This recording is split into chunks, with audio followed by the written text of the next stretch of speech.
тебя на минуточку. Я хочу показать кое-что. Что эту часть вырубят вообще. Это у нас склады Автодора. Ага. Это у нас склады Автодора.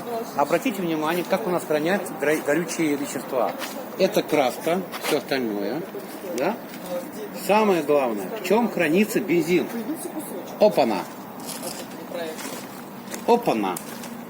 Вот так у нас хранится бензин в 3-литровых канистрах, которые статические, да, и которые могут привести к взрыву, да, как мы знаем.